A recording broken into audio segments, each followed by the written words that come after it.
அனைவருக்கும் வணக்கம். தமிழ்நாடு பாடநூல் மற்றும் கல்வியியல் பணிகள் கழகத்தின் தலைவராக லோயலா மணி அவர்கள் இப்பொழுது நியமிக்கப்பட்டுள்ளார். இவர் இதுக்கு முன்னாடி எப்படியெல்லாம் பேசியிருக்கார் அப்படின்ற வரலாற்றையெல்லாம் எடுத்து பார்த்தோம் அப்படின்னா நம்மளாம் ஆடி போகிற அளவுக்குலாம் பேசி வச்சுருக்கார். உங்கள் தளபதி விஜய் அவர்கள் எதுக்காக தீண்டாமை பற்றி பேச மாட்டேங்கிறார் அப்படின்லாம் கேள்வி கேட்டோம்னா என்ன தெரியுமா சொல்லுவார்? தீப்பந்தம் எடுத்து தீண்டாமை கொளுத்து அப்படின்லாம் எங்கள் தளபதி பாடியிருக்காருல, அங்கேயே பாடிட்டார் பாருங்க, படத்தில் பாடியிருக்காரு, தீண்டாமையை பற்றி பேசிட்டாரு, ஆகவே அதுதான் தீண்டாமை ஒழிப்பை பற்றி பேசியிருக்காரு எங்கள் தளபதி அப்படின்னு சொல்லுவார். இந்தி திணிப்புக்கு எதிராலாம் என்ன பண்ணியிருக்காரு உங்கள் தளபதி அப்படின்லாம் கேட்டோன்னு வைங்களேன், எங்கள் தளபதி இந்த பாட்டு பார்த்ததில்ல, நீங்கள் இங்கிலீஷ் பீஸு வேணாண்டி, இந்தி சிரிப்பு வேணாண்டி, கரகாட்டம் ஆடிக்கிட்டே தமிழில் பாடேண்டி அப்படின்லாம் பாடியிருக்காரு. இதெல்லாம் எவ்வளோ பெரிய புரட்சி தெரியுமா? இந்தி திணிப்புக்கு எதிராக பேசியிருக்கார், தீண்டாமைக்கு எதிராக பேசியிருக்கார். நீங்கள் என்னங்க இப்படிலாம் பண்ணுறீங்க? அவர் படத்தில் உள்ள பாட்டை எல்லாம் போய் பாருங்க. சூரா தேங்கா அட்ரா அட்ரா, சூரியா தொட்ரா தொட்ரா, நெற்ப போல இர்றா இர்றா, நினச்சதெல்லாம் செஞ்சு மூடிடா ஏ பாமே, இதை மாதிரிலாம் பாடல்கள் நிறைய இருக்குது. அதுமாரி நிறைய பாடல்கள். அதுமாரி இவர் இப்போ பாடல்களையெல்லாம் ரெஃபர் பண்ணுறாங்க இல்லையா, அப்படின்னு நம்ம என்ன பாட்டை ரெஃபர் பண்ணலாம் அப்படின்னா, லியோ படத்தில் வரும் இல்லையா, 10வது பாட்டில் நான் குடிக்க அண்டால கொண்டா சியர்ஸ் அடிக்க இப்படின்லாம் பாடியிருக்காரு. அப்போ அதையும் எடுத்துக்கலாமா? அதையும் சமூக கருத்துக்கள்னு எடுத்துக்கலாமான்னு கேட்டாக்க பின்னங்கால் பிடறி அடிக்க ஓடுறானுங்க, ஓடி போயிடுறானுங்க. ஆனால் எங்கள் தளபதி தீண்டாமைக்கு எதிராக பாடியிருக்கார், இந்தி திணிப்புக்கு எதிராக பாடியிருக்கார் அப்படின்ட்டுலாம் உருட்டுறாங்க. என்னதானே இவனுங்க வாங்கங்க.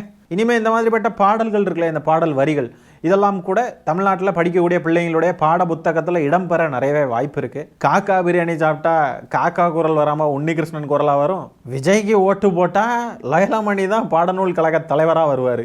சில வரிகளை சொல்லுவாரு, இங்கிலீஷ் பீஸ் வேணாண்டி, இந்தி திணிப்பு வேணாண்டி, கரகாட்டம் ஆடிக்கிட்டு தமிழில் பாடேண்டி. இந்தி திணிப்பு அதுல வருதுல, தீப்பந்தம் எடுத்து தீண்டாமை கொளுத்து, இதுதான் என் கருத்து. தீண்டாமையை அவர் ஒழிக்கணும்னு நினைக்கிறாரு. சேரி இல்லா ஊருக்குள்ள பிறக்க வேணும் பேரப்புள்ள, அப்போ ஊரும் சேரியும் தனியா பிரிஞ்சிருக்க கூடாது, ஒரே ஊரா இருக்கணும்னு அவர் நினைக்கிறாரு. நல்ல ஃபார்முலா அதெல்லாம். தன்னுடைய இல்ல எதிரில் இருக்கிற நெறியாளரையும் பாருங்க, நல்ல ஃபார்முலா, நல்ல என்னதானே வாயில வருது எனக்கு நல்ல. சரி, இப்போ இவரை பாடநூல் கழக தலைவராக நியமிச்சிருக்காங்க. அப்படியே இவங்களுக்கு ஓட்டு போட்டவங்களை பார்த்துடலாமா? ஏன்னா இவங்களால தானே விஜய் அவர்கள் ஆட்சிக்கு வந்திருக்காரு. விஜய் அவர்கள் ஆட்சி வந்ததுனால தானே இவரெல்லாம் பாடநூல் கழக தலைவராகிறாரு.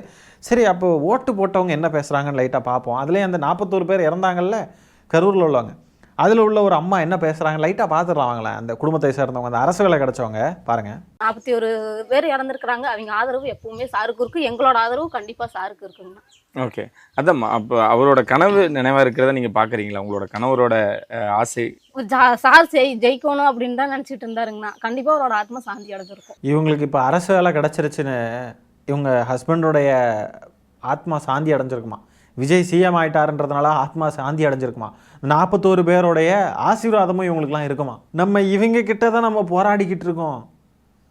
இவங்க கிட்ட தான், இவங்கள மாதிரி ஆட்கள் கிட்ட போராடுறதுக்கு மதவெறி பிடிச்ச பாஜக சங்கிகள் கிட்ட கூட போராடிடலாம் போல. இவங்கெல்லாம் மத வெறியர்களாவோ ஜாதி வெறியர்களாவோ கூட இருந்திருக்கலாம் போல. இப்படி தற்குறிகளாக இருக்காங்க பாருங்க, முடியல. சார் சிஎம் ஆயிட்டாருன்றதுனால இவங்க ஹஸ்பண்டோடைய ஆத்மா சாந்தி அடைஞ்சிருக்குன்றாங்க. இதெல்லாம் கேட்கவே கால கொடுமடாடே. தமிழ்நாடா முற்போக்கு மாநிலம்? எவன்டா அதை சொன்னது தமிழ்நாடு முற்போக்கு மாநிலம்னு? வேற யாரு? நாங்கள் தான் சொன்னது. நாங்கள் தான் அனுபவிக்க வேண்டியது இருக்குது. இந்த முற்போக்கு மாநிலம்னு ஒரு பூமர் மாநிலத்தை போய் முற்போக்கு மாநிலம்னு சொல்லி தொலைச்சி வச்சுருக்கோம்.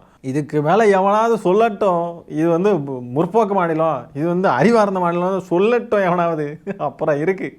கொஞ்சம் ஸ்லோவா போச்சுன்னா நான் விஜய் அண்ணனுக்கு ரோஸ் தந்திருப்பேன், சிஎம் விஜய் அண்ணனுக்கு.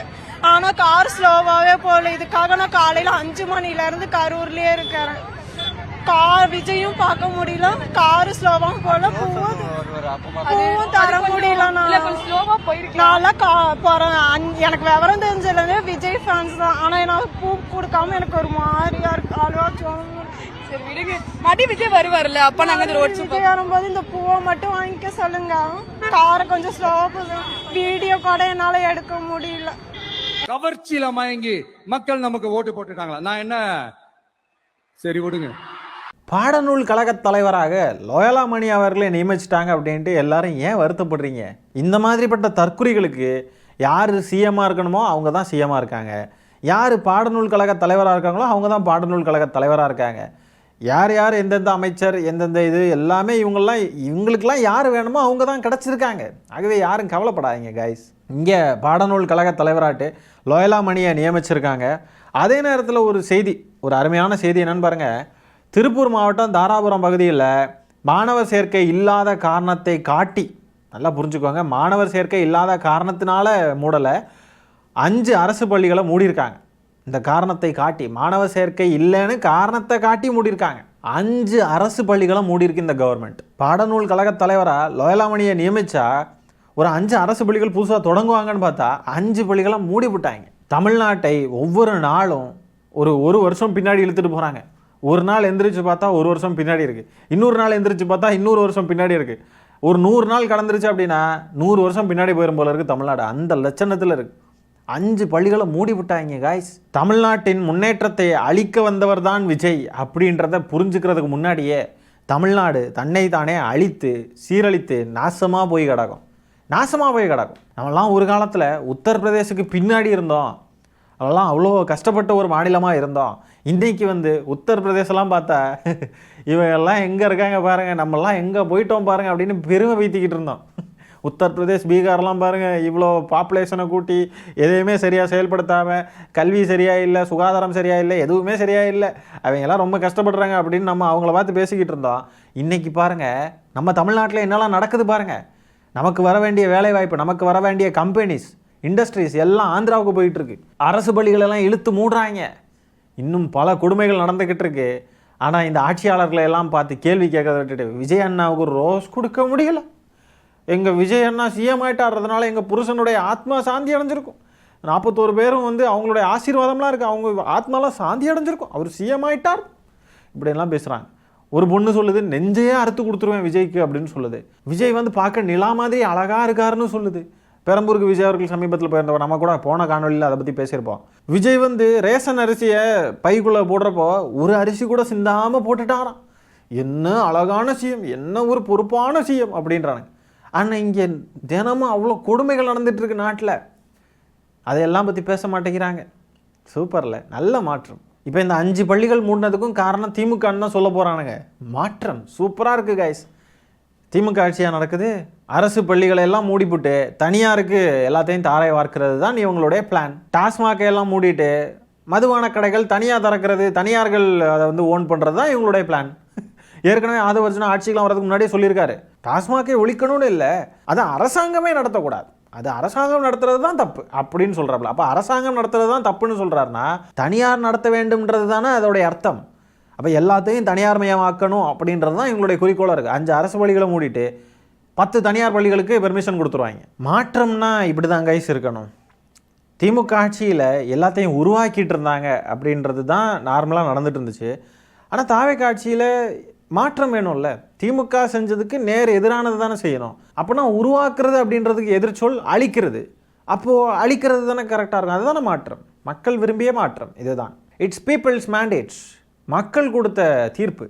அதை அக்செப்ட் பண்ணிட்டு தான் போயாகணும். இந்த 5 அரசு பள்ளிகள் மூடியிருக்காங்க, இது மக்களுடைய தீர்ப்பு, மக்களுடைய ஆட்சிங்க.